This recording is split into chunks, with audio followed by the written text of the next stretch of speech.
예, 안녕하세요. 예, 반갑습니다. 네, 날씨가 추워요. 예, 좋습니다.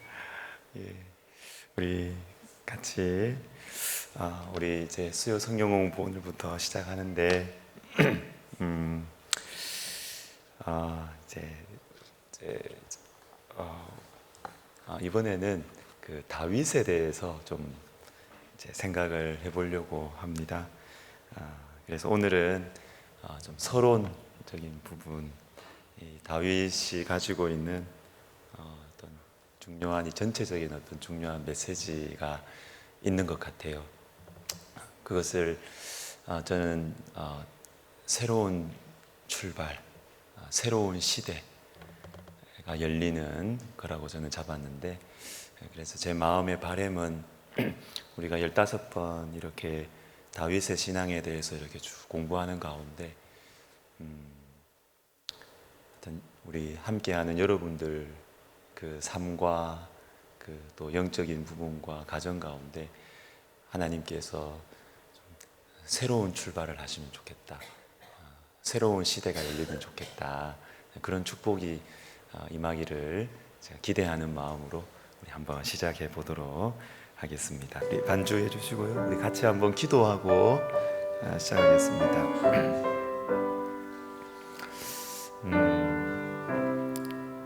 우리가 우리가 살아가는 이 자연 세계에도 이제 계절의 변화가 있듯이 여러분 우리 인생에도요. 우리 인생의 계절의 변화가 있는 것 같아요. 겨울 같은 내 인생이 이제 어느 때부터 따뜻해지고 길이 열리면서 또 내 인생에 봄이 찾아오나 그런 우리 영혼의 계절의 변화가 있는 것 같습니다. 우리가 이 수요 성령 공부 이번 학기 시작을 하면서 요거 가지고 기도했으면 좋겠습니다. 하나님 저에게 무엇을 어떤 변화를 주시겠습니까? 제가 기대합니다. 그리고 여러분 우리가 마음을 엽시다. 주님이 주신 거면 다 좋은 거예요. 우리가 두려워하지 말고 주님 저에게 말씀하시는 것, 주님 내 인생을 변화시켜 가시는 새로운 시대를 여실 때 주님 제가 아멘으로 주님 감사함으로 받게 하여 주시옵소서. 이 성경 공부를 통해서 저는 강의를 잘 못하지만 하나님 일하실 것 같아요. 여러분 인생 가운데 일하실 것 같습니다. 우리 기대하는 마음으로 우리 시간 같이 기도하겠습니다. 하나님 아버지 감사합니다. 하나님 아버지 감사합니다. 주님 우리 영혼의 계절의 변화가 주님 이번 학기를 통하여 일어나게 하여 주십시오. 내가 놓지 못하는 것이 있습니까? 아니면 내 영혼을 어둡게 뒤덮고 있는 것이 있습니까? 하나님 아버지 우리 주님께서 수요 성경 공부를 통해서 함께하는 분들의 심령 속에 빛을 비추어 주시옵소서. 하나님 아버지 빛을 비추어 주시옵소서. 주님 겨울에서 봄으로 하나님 아버지 꽃이 피는 새로운 영혼의 변화가 우리의 인생의 변화가 일어나게 하여 주시옵소서. 주님을 기대합니다. 예수님의 이름으로 기도드립니다. 아멘. 자, 우리 지난 학기에는 이제 고린도전서 어떤 한 책을 가지고 성경 공부를 했는데 이제 이번에는 한 인물을 가지고 좀 이제 성경 공부를 하려고 합니다. 다윗입니다. 여러분 이제 제가 우리 신대원생들한테도 이제 성경을 가르치면서 제가 권하는 것 중에 하나가 뭐냐면 전기를 많이 읽으라고 제가 권해요. 전기. 하나님께 귀하게 쓰임 받았던 이제 귀한 인물들의 성경은 당연히 우리가 읽어야 되지만 그 전기를 많이 읽어라. 그렇게 이제 합니다. 여러분 이렇게 하나님께서 쓰신 인물들 그리고 하나님께서 이렇게 빚으시고 자라나게 하신 그 인물들을 우리가 살펴보면 어떤 유익이 있느냐 하면요, 나보다 먼저 앞서갔고 그리고 나와 동일한 고민을 이렇게 해결했구나. 그러니까 이것을 우리가 참 배우게 돼요. 그래서 여러분 우리가 이렇게 그 자녀들을 이제 키울 때도 그렇지 않습니까? 자녀들을 키울 때도 어릴 때는 부모님이 잔소리를 하면 듣지요. 그런데 이제 중학교만 지나가도 부모님의 잔소리가 이제 효력이 없습니다. 그때부터는 누구의 영향을 받느냐 하면 친구와 선배의 영향을 받아요. 그러니까 좋은 선배를 만나야 되죠. 좋은 친구를 만나야 되는 것입니다. 그래서 부모님은 같은 소리를 해도 부모님이 하는 얘기는 안 듣지만 내가 좋아하는 형님이 같이 기도하러 가자. 그러면 기도하러 갑니다. 부모님이 기도하러 가자. 안 가요. 안 가요. 내가 존경하고 내가 좋아하고 멋있어 보이는 형님이, 언니가 같이 기도하러 가자. 그러면 갑니다. 이제 그런 것처럼 하나님은 우리에게 성경의 많은 인물들을 우리에게 이렇게 허락하시면서 이제 이들을 통해서 주님 우리에게 말씀하시는 것입니다. 이들을 통해서 말씀하시는 것입니다. 그런데 저는 특별히 그 세상에 이제 성경 외에 다른 인물들, 그 전기들은 이제 성경보다는 조금 미화되어 있다 이런 생각을 좀 합니다. 성경은 굉장히 솔직하거든요. 우리가 살펴볼 이 다윗을 보아도 여러분 다윗이 했다고 다 옳은 게 아니죠. 다 옳은 게 아니지요. 그리고 이 다윗에 대한 말씀이 이제 구약에 있잖아요. 유대인들이 이제 이걸 굉장히 소중하게 생각하면서 읽지 않습니까? 그리고 유대인들 이스라엘 사람들에게 있어서 다윗은 최고입니다. 이스라엘 국기 자체도 다윗의 별이잖아요. 다윗의 별 최고입니다. 최고. 그런데 성경에 나오는 다윗의 이런 모습을 보면 다윗의 추함도 드러내요. 추함도 드러내요. 밧세바 사건 대표적으로. 또 인구조사. 추한 모습도 드러냅니다. 저는 그래서 성경이 너무 좋아요. 다윗을 우상화하지 않습니다. 아브라함을 우상화하지 않습니다. 우리가 이 다윗에 대한 말씀을 볼 때도 동일합니다. 다윗이 했기 때문에 다 잘한 것이다. 아니죠. 하나님 의도가 전혀 그렇지 않습니다. 그러면 우리는 이 다윗의 신앙을 보면서 무엇을 배워야 되느냐 하면 다윗이 그 어려움 순간순간에 어떻게 하나님을 의지했는가 이걸 배워요. 우리하고 똑같은 성정을 가지고 있는 인생인데 어떻게 하나님을 의지하면서 그 어려움들을 이겨냈는가, 통과했는가, 그 유혹들을 이겨냈는가 이걸 우리가 보셔야 되고, 그리고 또 하나 초점은 무엇이냐면요, 성장입니다. 성장. 하나님께서 다윗을 어떻게 빚어가셨는가 이 관점으로 보시면 좋습니다. 이건 다윗뿐만 아니라 성경에 나와 있는 다른 아브라함 대표적이죠. 어떻게 하나님께서 아브라함을 성장시켜 나갔느냐 이 관점으로 보면 아쉬운 모습도 보여서 우리에게 반면교사가 되는 인물들도 많습니다.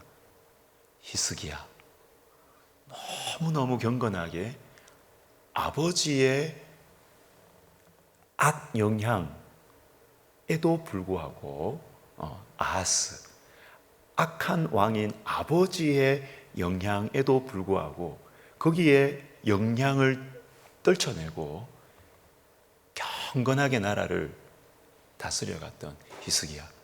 그러나 14년 이후는 영적인 잠에 빠져버린 히스기야의 모습을 보면서 우리는 계속해서 자라가야 되고 하나님은 우리를 계속해서 성장시켜 나가세요. 천국 갈 때까지. 그래서 여러분, 우리에게 희망이 되는 이야기가 있습니다. 영국의 마틴 로이드 존스 목사님이 이런 이야기 했는데요. 성도의 성화의 클라이막스 언제일까요, 여러분? 언제일까요? 산기도 다닌 그때 청년 시절, 삼각산에 막 갔던 청년 시절 아니에요. 그때가 영적인 클라이막스면 여러분, 우리가 새로운 출발을 하셔야 됩니다. 우리의 성도의 성화의 클라이막스, 최절정은 임종 직전입니다. 임종 직전. 우리 주님은 우리의 사회적인 지위와 아무 상관없이 우리가 영적인 우리의 어떤 교회 안에서의 어떤 직분과 아무 상관없이 주님의 백성이 맞다면 주님은 죽기 직전까지 우리를 가르치십니다. 죽기 직전까지 우리를 자라나게 하시지, 세상의 기준과 사회적인 어떤 이 기준처럼 내가 옛날에 잘 나갔었지, 지금은 은퇴했으니까 나는 이제 꺾인 인생, 영적으로는 전혀 그렇지 않습니다. 전혀 그렇지 않습니다. 주님은 죽을 때까지, 우리가 죽을 때까지 계속해서 말씀으로 가르치시고 관계를 통해서 사랑을 배우게 하시고 우리의 좁은 마음을 이렇게 막 찢으시고, 그래서 성도의 성화의 최절정은 임종 직전이에요. 임종 직전. 여러분, 이거는 심각한 말씀이 아니라 기쁜 이야기 아닙니까? 기쁜 이야기지. 우리 인생 여러분 꺾이지 않았습니다. 꺾이지 않았습니다. 우리는 앞으로 우리가 가야 할, 우리가 앞으로 더 누려야 될 은혜가 많이 있습니다. 많이 있습니다. 그래서 이 성장의 관점, 하나님께서 하나님 백성을 이렇게 빚어가시는 이 관점에서 성경에 나오는 인물들을 보는 것도 참 좋습니다. 자, 다윗이 참 왜 중요하냐 먼저 보시면, 여러분, 다윗이라는 이 인물은 그저 어떤 그냥 쭉 이어지는 어떤 그 시대에 그냥 탁 이제 훌륭한 인물일 수도 있지만, 다윗은 완전히 시대를 바꾸는, 새로운 시대를 시작하는 그런 인물입니다. 사사시대의 영적인 너무나 암흑기에서부터 완전히 무너진 하나님 나라를 새롭게 재건하는, 거기에 쓰임받은 인물이 다윗이죠. 다윗. 그리고 두 번째는, 다윗은 예수님을 사람들이 뭐라고 별명을 불렀어요? 다윗의 자손이요, 이렇게 했어요. 많은 사람들이 있는데 예수님을 사람들이 다윗의 자손이요, 이렇게 불렀습니다. 그러니까 다윗이 너무너무 중요한 것이죠. 다윗이 너무너무 중요한 것이죠. 그리고 세 번째로, 다윗의 삶을 우리가 이렇게 보면 영적인 생활의 풍성한 모델들을 우리에게 제시해주고 있습니다. 좋은 모델뿐만 아니라 나쁜 모델도 우리에게 다윗은 많이 보여주고 있습니다. 그리고 여러분, 또 다윗은 우리가 물론 이제 사무엘 상하 이렇게 중심으로 이렇게 보겠지만, 이제 몇 강이 될지는 모르겠는데 시편에 대해서 집중적으로 한번 또 이야기하는 그 강의가 있을 겁니다. 다윗의 이 영적인 내면 세계는 이 사무엘 상하뿐만 아니라 시편을 통해서도 많이 나타나요. 시편을 통해서. 그래서 제가 말씀을 드렸죠. 예전에 우울증에 걸려서 자살 충동이 너무 심했던 어떤 분이 목회자예요. 목회자도 그럴 수 있습니다, 여러분. 성경이 읽기 싫은 거예요. 목사님인데 성경을 읽기 싫은 거예요. 너무 우울증이 심하니까. 그런데 그때도 시편은 읽히더라. 그래요. 그래서 여러분, 우리가 이 역사서와 그리고 시편을 통해서 다윗의 이 모습을 보면서 우리가 따라야 할 부분, 위로받아야 할 부분뿐만 아니라 이거는 잘못된 부분, 이런 것들도 정말 풍성하게 나오는 것이 다윗의 인생이다, 이렇게 보시면 되겠습니다. 자, 다윗과 예수님, 우리 이사야 11장 우리 1절 말씀 우리 같이 한번 1절 2절 우리 같이 읽어보도록 하겠습니다. 시작. 이새의 줄기에서 한 싹이 나며 결실할 것이요 그의 위에 여호와의 영 곧 지혜와 총명의 영이요 모략과 재능의 영이요 지식과 여호와를 경외하는 영이 강림하시리니. 아멘. 예수님을 보여주는데 이새의 줄기에서 한 싹이 나온다, 이렇게. 그리고 예레미야 23장을 보시면 또 예수님에 대해서 다윗에게 한 의로운 가지를 일으킬 것이다. 신약으로 넘어와서 마태복음 1장에서는 예수님을 다윗의 자손이라. 마태복음 21장에서도 종려나무 가지를 흔들며 그 백성들이 예수님을 호산나 다윗의 자손이야. 그리고 요한계시록 이 성경의 마지막까지도 이렇게 예수님께서 스스로를 이렇게 소개하십니다. 나는 다윗의 뿌리요 다윗의 자손이다, 이렇게 이야기하는 것입니다.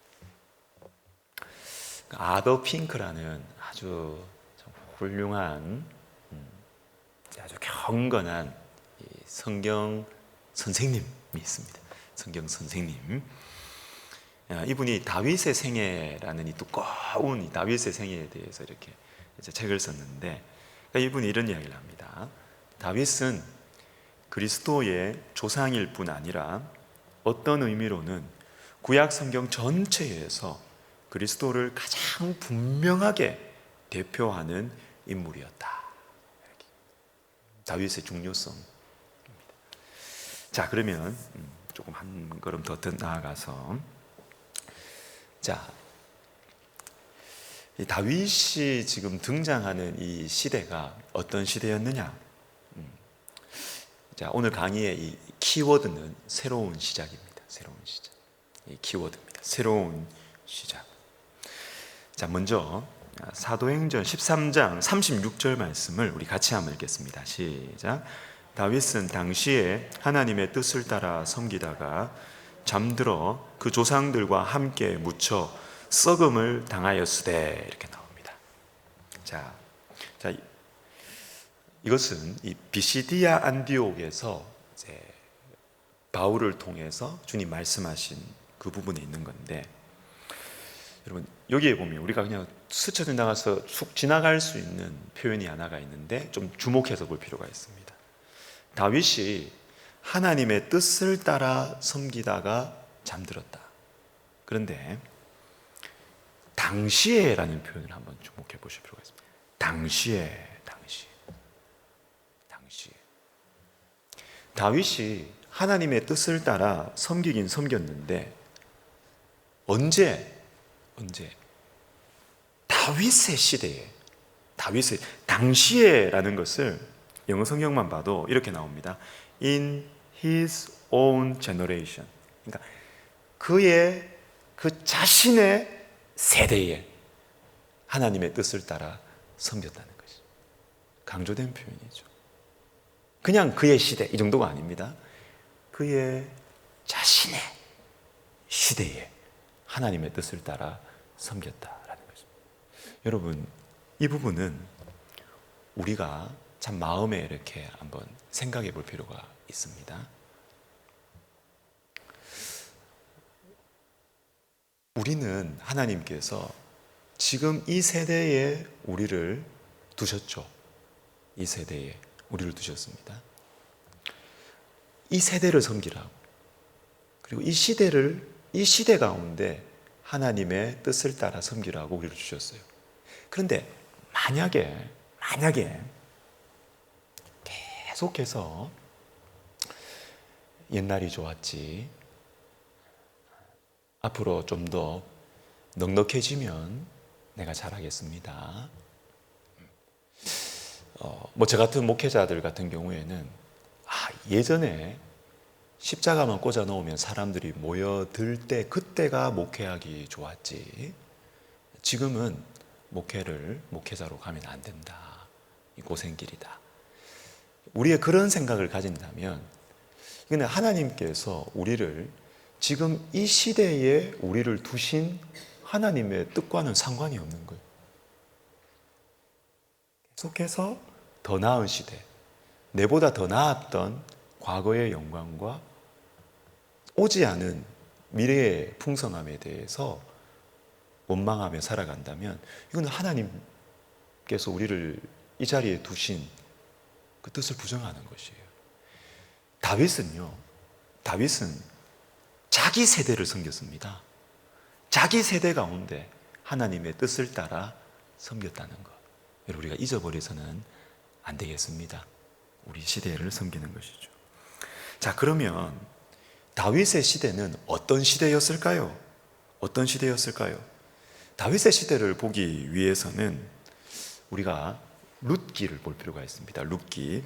자, 룻기에 1장 1절과 맨 마지막 4장 16절부터 이렇게 쭉 이렇게 마지막 절까지 이렇게 드렸는데요. 룻기의 1장 1절을 보시면 사사들이 치리하던 때에 이렇게 되어 있습니다. 그리고 그 땅에 흉년이 들었습니다. 그리고 여러분, 그 다음에 나오는 말씀이 유다 베들레헴에, 뭔가 이제 우리가 좀 긴장감이 이제 생기는 것이죠. 베들레헴은 우리가 성경을 다 우리가 신약까지 아는 분은 당연히 예수님이 탄생하신 곳이다 생각이 드실 것이고, 또 그 이전에 다윗의 고향인 것이죠. 사사들이 시치리하는 그때에 흉년이 들었어요. 그런데 그때 유다 베들레헴에 어떤 일이 생겼다는 것입니다. 유다 베들레헴에 어떤 사람이 있는데, 그 사람이 완전히 너무너무 힘들어서 모압으로 간 것입니다. 그렇죠? 모압으로 간 것입니다. 이건 그냥 마치 이렇게 보면 한국에서 더 이상 설 자리가 없어서 이민 가는, 이렇게 생각하시면 되겠죠. 유학 가고 이런 차원이 아닙니다. 이 상황은 한국에서 설 자리가 없어요. 설 자리가 없어서 어디 나라든 이민을 가는 거예요. 근데 거기에 가서 완전히 이렇게 죽고, 남편 죽고, 아들 죽고 이렇게 되는 거예요. 다 죽는 거예요. 죽고 엄마 혼자 남았어요. 며느리 둘 남았어요. 아시죠? 나오미와 룻이 나오는 것이죠. 그리고 나서 이 나오미가 다시 베들레헴으로 돌아옵니다. 다시 베들레헴으로 돌아와서 룻을 통해서, 보아스를 통해서 나오미가 어떻게 돼요? 채워지죠. 기쁨이 회복이 됩니다. 자, 이게 룻기의 내용이잖아요. 그런데 이 룻기가 여기서 마치는 게 아니라는 것이, 마지막에 이상한 기록이 나오고 있어요. 마지막 부분 보십시오. 17절을 한번 보시면, 나오미가 아기를 낳았어요. 며느리가 아기를 낳았어요. 17절, 그에게 이름을 지어주되 나오미에게 아들이 태어났다.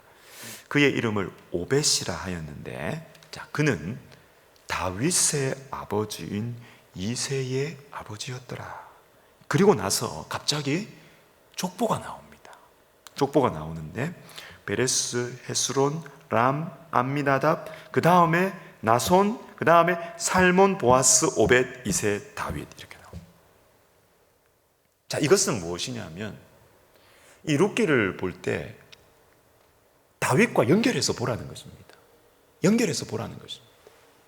어쩌면 시대적 순서는 룻기, 그 다음에 다윗 이렇게 되지만 어쩌면 이 룻기의 이 텅텅 비어진 이 나오미 한 여인의 이 인생이 하나님의 은혜로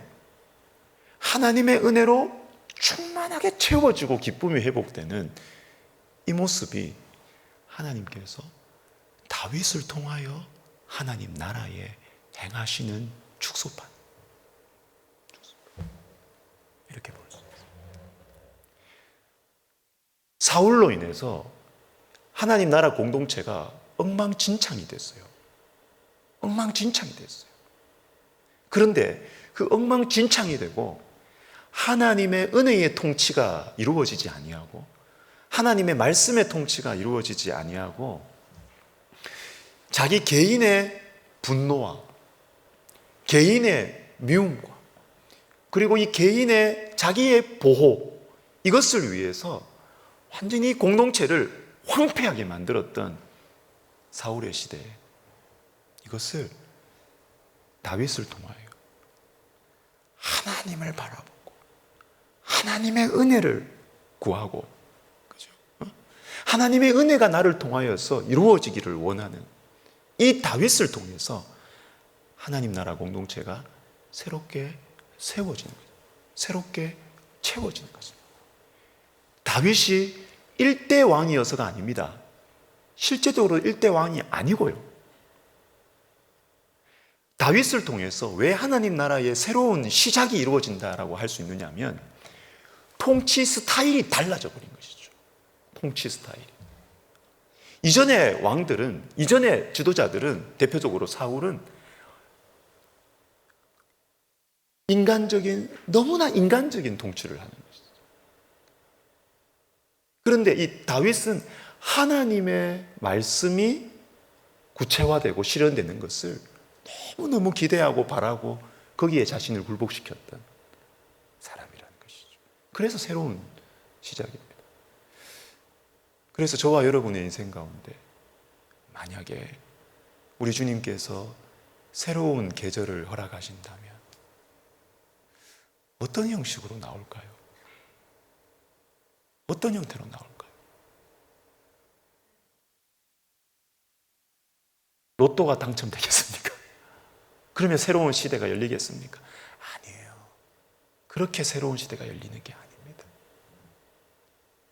내가 지금까지 살아왔던 인생의 방식과 또는 내가 지금 놓지 못하고 있는 이것을 하나님의 손을 의지하고 놓을 때, 하나님의 은혜의 통치를 믿고 하나님과 함께 손 붙들고 일어설 때, 그때 우리 인생에 새로운 계절이 찾아와요. 통치 방식의 변화가, 사는 방식의 변화가 일어나는 것이죠. 그리고 여러분, 이 마지막 이 족보를 한번 보시면요, 살몬이라는 사람부터 보겠습니다. 자, 살몬, 그 다음 살몬의 아들 보아스, 오벳, 이세, 다윗입니다. 5대밖에 안 돼요. 근데 다윗은 왕이에요. 그러면 여러분, 왕의 족보다 그러면 좀 쟁쟁하고, 그렇게 해야 후손들이, 또 그 후손의 백성들이 좀 프라이드가 있지 않겠습니까? 그런데 여러분 보십시오. 보아스는 누구하고 결혼했어요? 모압 여자 룻하고 결혼을 했습니다. 여러분, 이 당시에 모압 여자 이렇게 되면요, 여러분, 지금 우리가 그냥 여러분 우리나라 뭐 국제 결혼도 하고 이렇게 하지만 그래도 우리나라 사람들이 만약에 뭐 미국 남자하고 미국 여자하고 결혼하는 거 뭐 그러면은 뭐 그것도 좀 아직까지 뭐 문화적으로 그렇게 할 수도 있지만 그래도 뭐 그냥 뭐 이렇게 좀 이렇게 살 수 있어요. 근데 여러분 죄송하지만 우리가 생각할 때 우리보다 좀 못하다 하는 그런 나라의 분들과 결혼을 하면 참 이렇게 마음이 이게 다른 케이스가 아니겠습니까? 그런 케이스예요. 다윗 왕의 족보에 모압 여인이 할머니가 돼 있는 거예요. 그리고 그 위에 살몬, 보아스의 아버지라고 이 살몬의 부인은 누군지 아십니까? 라합이에요. 라합, 기생 라합. 아니 혈통은 오케이. 근데 직업이 좀 그렇잖아요. 이 왕의 족보에 있을 만한 직업이 아니잖아요. 기생이 다윗의 혈통에 할머니에 기생이 있었어요. 기생이 있었어요. 근데 하나님께서 이것을 다 이야기하시는 것입니다. 이것이 은혜죠. 다윗의 인간의 탁월함이 아니에요. 다윗의 가문이 탁월하고 다윗의 집안이 뼈대가 있어서가 아니에요. 하나님의 은혜입니다. 하나님의 은혜. 하나님께서 비천한 자들을 통하여 은혜를 다윗 가문에 허락하신 것이죠. 저와 여러분의 가정, 가문에도 이러한 일들이 일어났으면 좋겠습니다. 사람들의 기준으로 쟁쟁하고 떳떳하고 당당한 그러한 가문을 형성하려는 것이 아니라 하나님의 은혜로, 하나님의 은혜가 없이는 설명할 수 없는 우리 가문. 사람이 부끄러운 존재가 있을 수도 있어요. 그렇죠? 우리 마음대로 할 수 없잖아요. 부끄러운 일도 생길 수 있어요. 우리 마음대로 할 수 없잖아요. 그렇지만 주님, 우리는 부정할 수 없습니다. 우리 가정에 누가 들어왔다 하더라도, 어떤 일이 생겼다 하더라도 주님, 우리 가정은 하나님의 은혜가 없이는 설명할 수 없습니다. 하나님의 은혜가 없이는 설명할 수 없는 우리 가문입니다. 여러분, 이것이 하나님 보실 때 최고입니다. 최고. 이런 가문 되시기를, 그렇게 기도하시는 여러분 되시기를 예수님의 이름으로 축복합니다.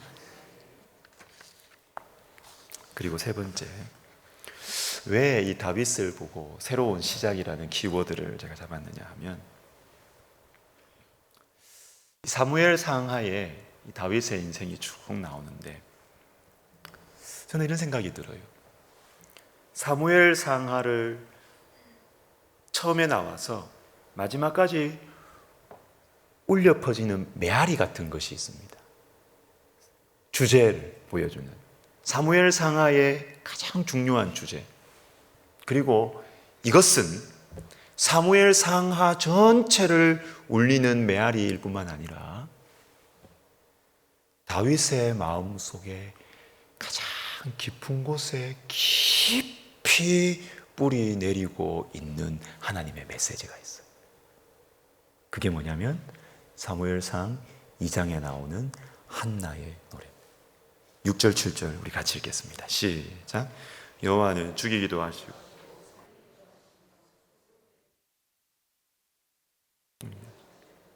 여호와는 가난하게도 하시고 부하게도 하시며 낮추기도 하시고 높이기도 하시는도다. 아멘. 여러분, 이 한나의 이 기도를 통해서 사무엘이 나오잖아요. 사무엘은 사울을 세우지만 다윗을 세워요. 사무엘은 다윗과 연결이 됩니다. 새로운 시작을 처음 딱 이렇게 떨치고 나가는 데 쓰임받은 사람이 사무엘인데, 이 임신하지 못하는 여인, 미래가 보이지 않는 이 시대를 보이는, 여기에 하나님께서 사무엘을 딱 주시는데 이 여인을 통해서 터져나오는 노래가 무엇이냐면 하나님의 주권이에요. 하나님의 주권이에요. 하나님께서 하시면 가난한 자도 세우신다. 하나님께서 일하신다면 낮추기도 하시고 높이기도 하신다. 여러분, 이것이 사무엘서 전체에 울려 퍼지고 있는 메아리 같은 주제예요. 하나님의 주권. 그리고 이것은 다윗의 마음 속에 깊이 새겨져 있는 메시지.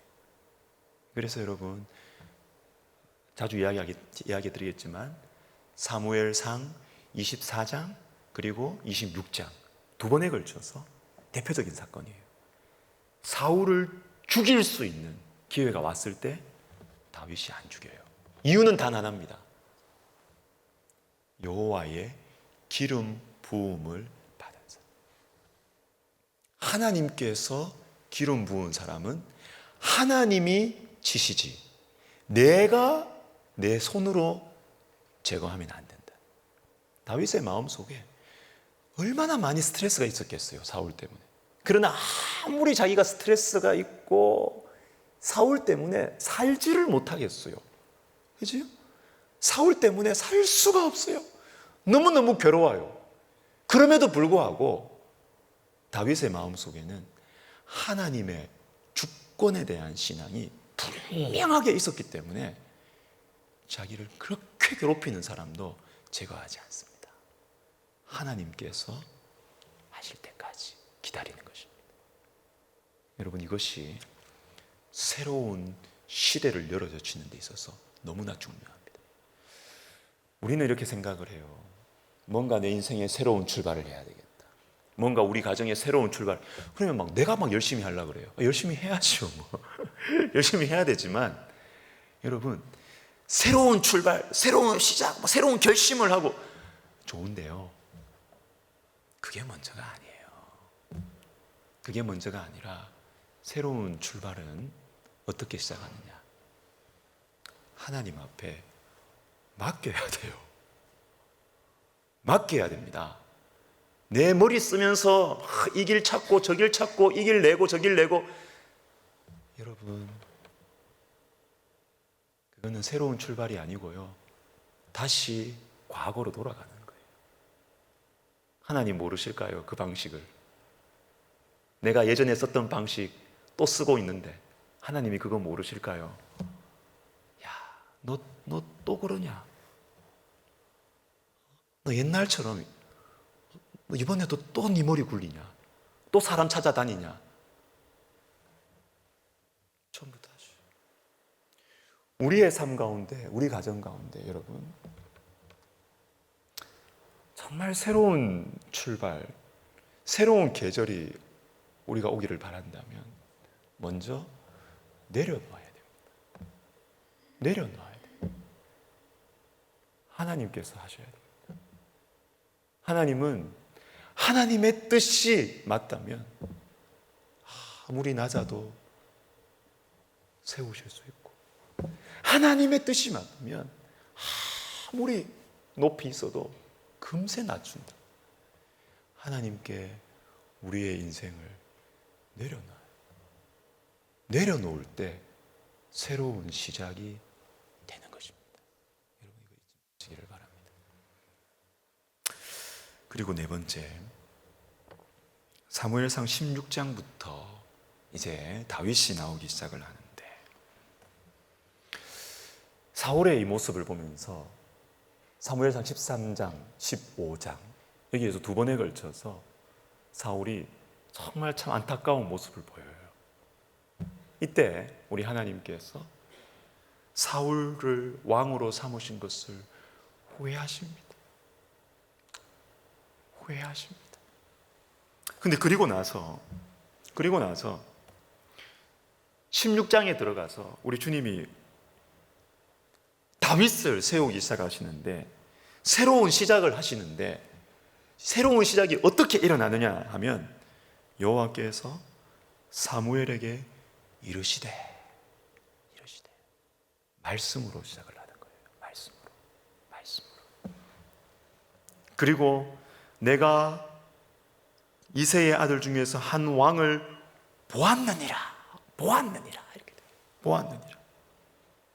주님께서 한 사람을 발견한 것입니다, 여러분. 한 사람을 발견한 것입니다. 사울은 맛이 갔어요. 사울은 너무너무 자기 고집이 세가지고 하나님 말씀을 안 들어요. 안 들어요. 여러분, 성경에, 구약 성경에, 신약 성경도 마찬가지예요.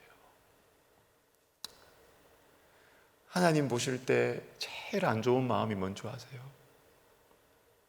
악한 마음도 아니에요. 제일 안 좋은 마음이 뭔지 아세요? 완고한 마음이에요. 완고함, 고집센 거. 완고한 마음이에요. 악해도 여러분, 또 성격이 좀 괄괄해도요, 완고하지 않으면 얼마든지 쓰임 빚어질 수 있어요. 빚어질 수 있어요. 그런데 고집이 세고 완고하면 하나님도 굉장히 괴로우세요. 괴로우세요. 사울이 그런 거예요. 하나님은 계속 기회를 주십니다. 하나님은 계속 말씀을 주세요. 그런데도 이걸 자기 생각 못 벗어나요. 계속 밀어내는 것입니다. 계속 밀어내는. 여러분, 그러면 사울처럼 돼가는 것입니다. 사울처럼. 여러분, 사울이 교회를 벗어났다고 저는 생각하지 않습니다.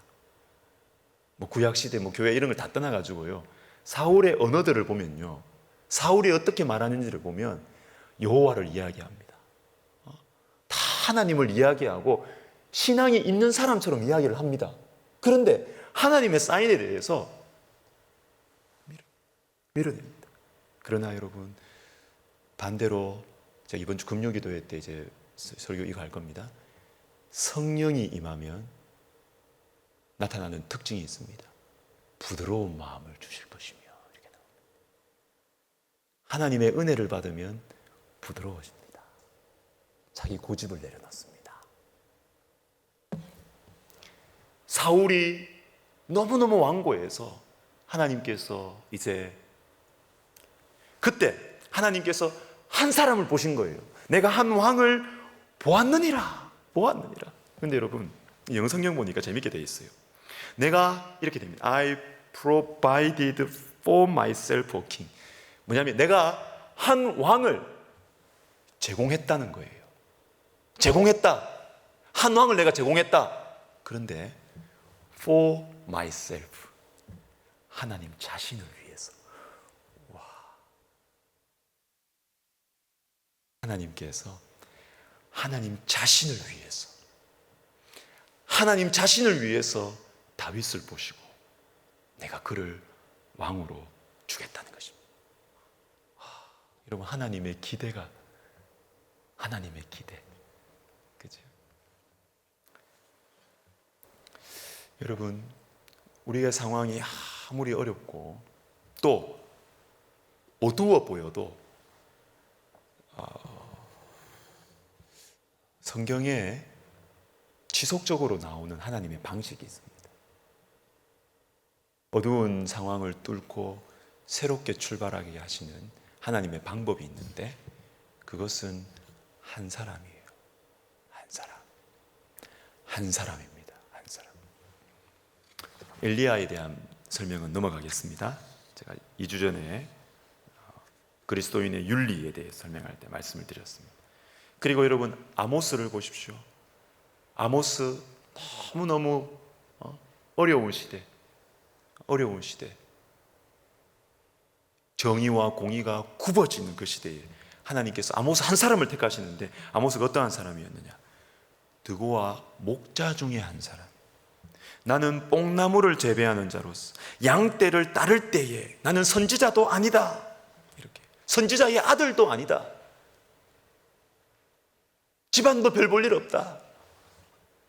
이런 거예요. 근데 하나님께서 한 사람을 택하지 않습니다. 한 사람. 그래서 넘어가서 여러분, 이 박스 안에 한번 보십시오. 박스 안에. 참 D.L. 무디가 하는 이 말이 참 이렇게 좋은 것 같아요. 나는 10사람 몫에 일을 하는 대신에 10사람의 일꾼을 키우겠습니다.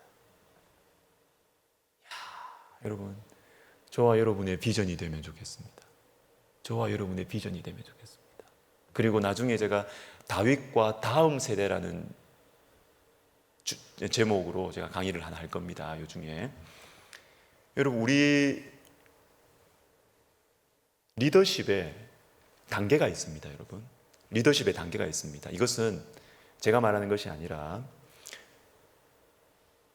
로버트 클린턴이라는 분이 있습니다. 빌 클린턴 말고요. 로버트 클린턴이라는 사람이 있습니다. 미국 퓰러에서 오랫동안 기독교 리더십에 대해서 아주 권위자입니다. 성경을 깊이 묵상하고 연구하면서 있습니다. 그 한번 나올 겁니다. 제 강의에 나오는데, 이분이 20대 때는 어디에 집중을 해야 되고 30대는 어디에, 40대 지도력에는 뭐 하고 쭉쭉 나옵니다. 그리고 나서 맨 마지막에, 자, 그건 나중에 말씀드릴게요. 마지막에 60대가 되고 이제 리더십의 마지막 때는 어디에 집중을 해야 되느냐? 어딜까요? 어딜까요? 어딜까요? 20대 때는 자기 역량을 키워야 됩니다. 역량을 키워야 됩니다. 50대는 집중을 해야 됩니다. 집중. 30대, 40대는 안 가르쳐주겠습니다. 50대는 집중을 해야 됩니다. 다 벌쳐놓고 다 할 수 없어요. 겪고 오면서 시행착오가 있잖아요. 20대, 30대, 40대 시행착오가 있잖아요. 50대 되면은 내가 잘하는 걸 해야 돼요. 하나님께서 나에게 주시는 그 은사와 달란트 집중을 해야 됩니다. 힘도 딸리고 시간도 없고 이제 은사가 성숙해지기 때문에 그게 집중을 해야 돼요. 마지막에는 뭐 해야 될까요? 마지막에 리더십에 집중해야 되는 이슈는 영향력입니다. 다음 세대를 키워야 돼요. 거기에 집중을 해야 됩니다. 마지막. 그래서 여러분, 참 이 D.L. 무디가 하나님께서 정말 위대하게 쓰신 분입니다. 구두수성공이었죠. 그 영어도 좀 이상했다 그래요. 잘 배우지 못했어. 근데 여러분, 이 D.L. 무디를 통해서 하나님께서 놀라운 일을 일으키셨어요. 아마 제가 양화진 가서 설명드린 게 맞을 텐데, 이 언더우드 선교사님인가? 맞나요? 언더우드 선교사님인가? 하여튼 D.L. 무디의 집회에서 부를 받았어. 여러분, 우리나라까지 복음이 들어온 것 아닙니까? 우리나라까지 복음이 들어온 것 아닙니까? 여러분, 우리가 우리의 인생에서 이제 우리가 집중해야 될 것이 어딜까요? 다음 세대를 길러야 돼요. 다음 세대. 목사님, 다음 세대 어떻게 기릅니까? 할 수 있습니다. 여러분, 제가 말씀드리면 도전을 다 드리고 싶습니다. 우리 권사님들, 나 힘 빠졌다 이렇게 생각하지 마시고요. 권사님들, 40대, 50대 되는 한 사람, 젊은 권사님이나 젊은 집사님 한 사람 많이 사랑하십시오.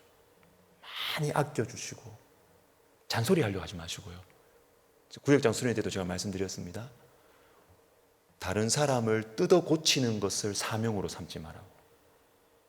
사랑하는 것을 사명으로 삼으셔야 돼요. 사랑하면 그 사람은 변합니다. 그런데 내가 저 사람 뜯어 고쳐야 되겠다, 저 나쁜 거 뜯어 고쳐야 되겠다, 안 뜯어 고칩니다. 여러분, 안 바뀝니다. 사랑하면 바뀝니다. 사랑하면. 젊은 권사님, 잘해주고 사랑하고 위로해주고 같이 기도해주고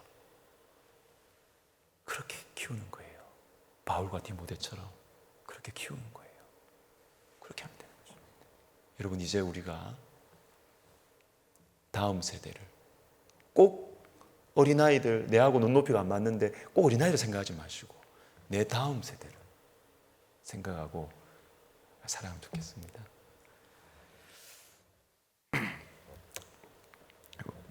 이엔 바운즈 목사님, 기도 많이 하시는 목사님이 이런 말을 하셨죠. 유명한 말입니다. 세상은 더 좋은 방법을 찾지만 하나님은 더 좋은 사람을 찾는다. 하나님의 최고의 방법은 준비된 사람이다. 준비된 사람이다. 준비된 사람.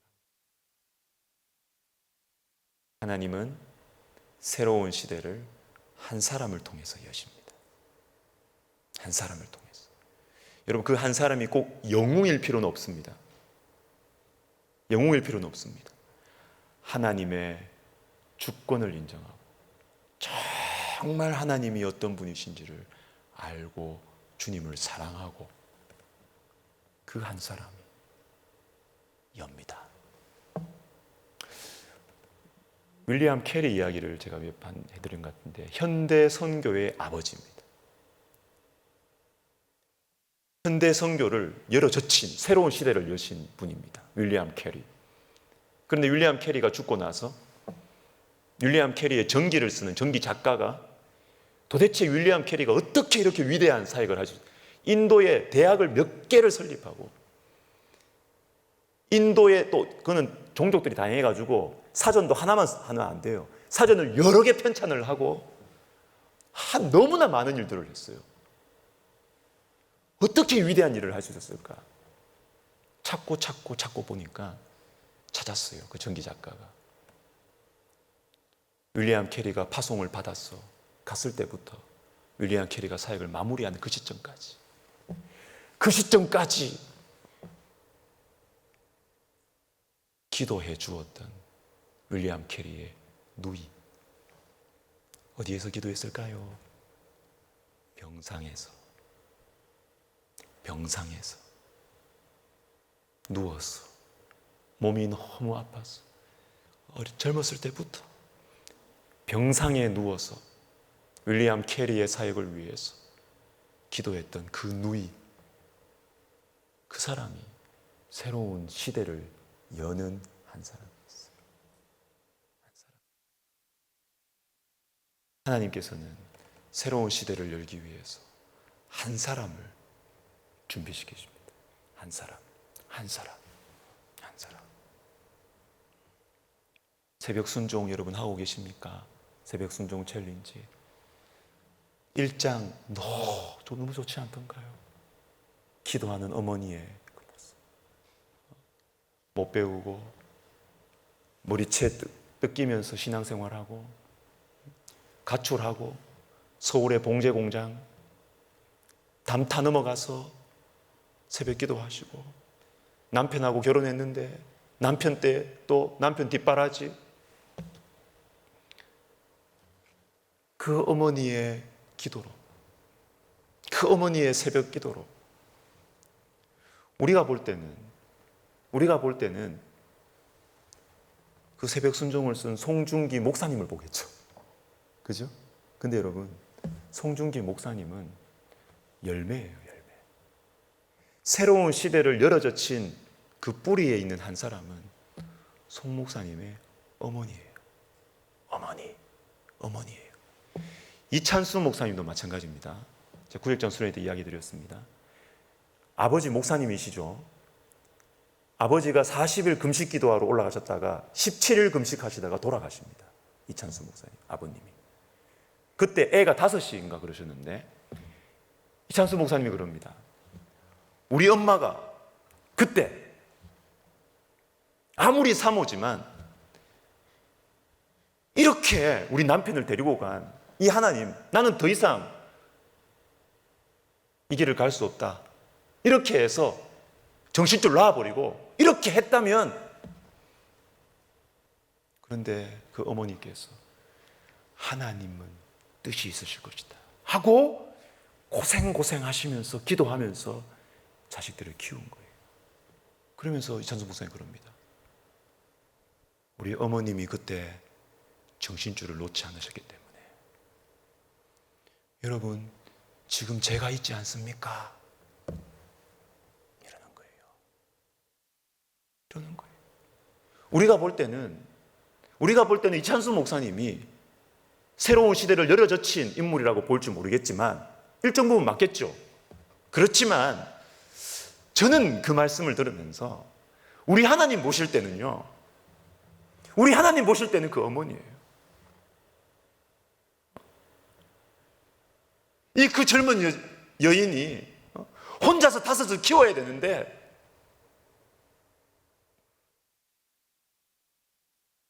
우울증에 빠지지 않고 원망과 미움과 분노에 빠지지 않고 기도하면서 다섯 하나들을 키운 거예요. 새로운 시대를 열어젖힌 한 사람이에요. 한 사람. 저는 기대합니다.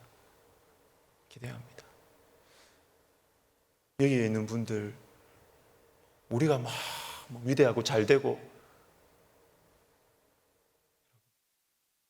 그렇게 하지 못한다 하더라도 여러분이 새로운 시대를, 여러분 집안의 새로운 시대를, 우리 한국 교회의 새로운 시대를 열어젖히는 그 한 사람이 될 수 있어요. 윌리엄 캐리의 누이가 될 수 있고요. 이찬수 목사님의 어머니가 될 수 있어요. 하나님은 그 한 사람을 통해서 일하십니다. 한 사람을 통해서. 다윗의 자손이신 예수님. 여러분, 예수님을 만나면 인생은 새로운 출발을 할 수밖에 없습니다.